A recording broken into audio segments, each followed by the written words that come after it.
John Willis here from Trader Boat Magazine, and I'm in my shed, Bear's shed. We call it the FB shed, but I won't tell you what FB stands for. I'm out here with a couple of my little toys. This is a little old beauty I've been doing up for about 10 years now, an old displacement boat, but more importantly, what I've got here is one of the first Haines Hunters ever made. This is a Haines Hunter V15.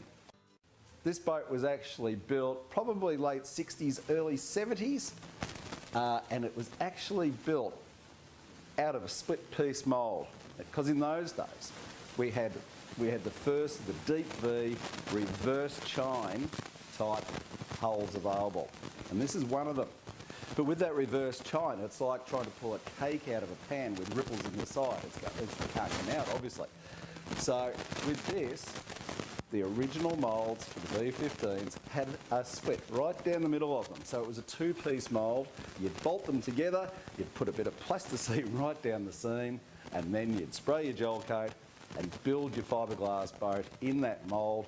When it was time to come out, you'd crack the two pieces apart and out would come, bingo, out would come your hull. So this is one of these. It's a ripple little thing, and it's got a lot of history to it. Would you believe this was one of the first deep V hulls, fiberglass deep V hulls, brought into the country?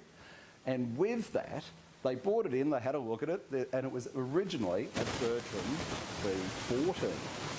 So if you actually put a tape measure onto this boat, you'd find that from the blunt bit to the pointy bit, it's actually only 14 feet. So what happened, the Haines boys looked at it and said, you know what, that's a lot bigger boat in volume and beam than anything else that's on the market at the moment. In those days, it was the old Savage Avalons and things like that. So they took a look at it and they said, let's take our measurement around the gunnel.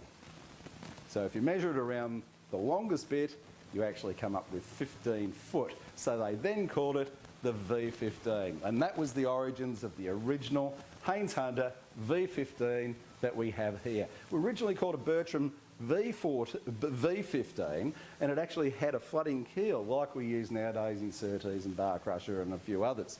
So an interesting little item all round.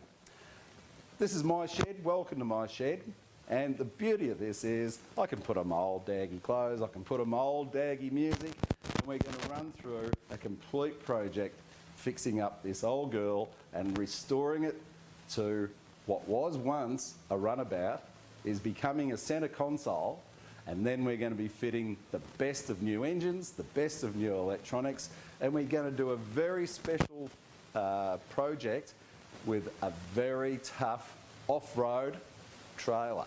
So we're actually going to build something that's good for going to the Cape, it's good for going maybe to the Kimberleys, to the Gulf, who knows, it could end up anywhere. But we're actually upgrading from a lot of the production trailers that are available on the market today. We're going to experiment with some different springs, some different types and scenarios of suspension, couplings, all sorts of things. So that eventually the boat's going to look something like this, and it's going to catch fish like these. Yeah, let's get into it.